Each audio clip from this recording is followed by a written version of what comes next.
सच्चाई देश के सामने है। राहुल गांधी ने चाहे जितनी बातें गलत कही हो, लेकिन अभी ये जो बंदा बोल रहा है वो फैक्ट्स और रिसर्च के हिसाब से बोल रहा है।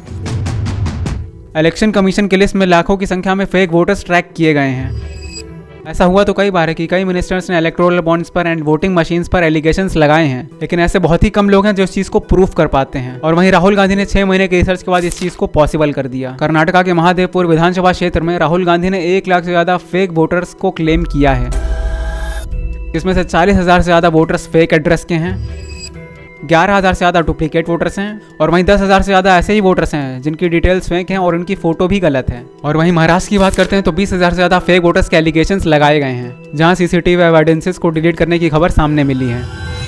मतलब इंडिया के इलेक्शन कमीशन ने राइट टू वोट, जो कि हर एक सिटीजन का फंडामेंटल राइट है, उसकी एकदम से धज्जियां उड़ा दी है। इवन कांग्रेस ने यह भी क्लेम किया कि ऐसी कई वोटर आईडीज हैं जो कि सेम एपिक नंबर से बनाई गई हैं एंड ये सारी चीजें गाइडलाइंस का वॉयलेशन है एंड कानून के खिलाफ हैं। तो दोस्तों, फैक्ट्स एंड प्रूफ के हिसाब से साफ पता लगता है जितने भी फेक वोटर्स के क्लेम हैं वो ऑथेंटिक हैं एंड रियल हैं। एंड इस चीज पर इलेक्शन कमीशन ऑफ इंडिया लोगों को कोई भी ट्रांसपेरेंसी प्रोवाइड नहीं कर रही है और कहा है कि वो इस पे 3 महीने बाद कंक्लूजन देंगे। तब तक तो जैसा कि आप लोग को भी पता है कि ये टॉपिक पुराना हो जाएगा एंड इस चीज पर कोई बात ही नहीं करेगा। मतलब education, justice, rights, politics, bureaucracy, हर जगह करप्शन इन्वॉल्व है, चाहे वो एसएससी एग्जाम स्कैम्स या फिर पेपर लीक हो या फिर सेंट्रल लेवल ऑफिसर्स का सस्पेंशन हो जिनके मकानों पर करोड़ों रुपए बरामद होते रहते हैं, या फिर इवन इंडियन जुडिशरी जजेस का इंपीचमेंट क्यों ना हो। जैसा कि आप लोगों को पता है 16 साल के एक लड़के ने जो एक्सीडेंट किया था उसको सिर्फ ऐसे लिखने के लिए कह दिया गया था एंड उसको और उसकी फैमिली को कोई भी सजा नहीं दी गई। एंड पॉलिटिक्स में कितना करप्शन है ये तो आप लोग जान ही रहे हो। और बड़े ही हैरत और दुख की बात है, जिस भारत देश का कॉन्स्टिट्यूशन डॉक्टर भीमराव अम्बेडकर ने लिखा था, अगर आज वो होते और अपने इंडिया के ऐसे हालात देखते हैं तो शायद वो फिर से चल बसते। क्योंकि दोस्तों, अगर इलेक्शन कमीशन की लिस्ट में अगर फेक वोटर्स हैं तो उसका मतलब तो यही है कि हम लोग सरकार भी गलत ही चुन रहे हैं।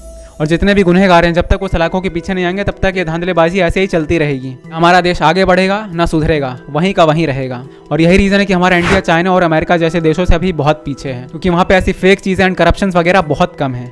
एंड उन कंट्रीज में जितने भी राइट्स होते हैं वो जनता के पास होते हैं एंड यहाँ इंडिया में उस चीज़ का रिवर्स है। जितने भी राइट्स हैं पॉलिटिशियंस के पास होते हैं, बड़े नेता के पास होते हैं या फिर जो बड़े लेवल पे ऑफिसर्स हैं उनके पास होते हैं। और यही रीजन है कि वो चंद पैसों के लिए करप्शन करते रहते हैं। आई होप मैंने चीज़ों को अच्छे से क्लैरिफाई किया होगा। ऐसे और अच्छी इन्फॉर्मेटिव वीडियोस के लिए सब्सक्राइब कर देना चैनल को, क्योंकि ऐसी और अच्छी वीडियोस पे मैं काम कर रहा हूँ। So till then bye bye and take care.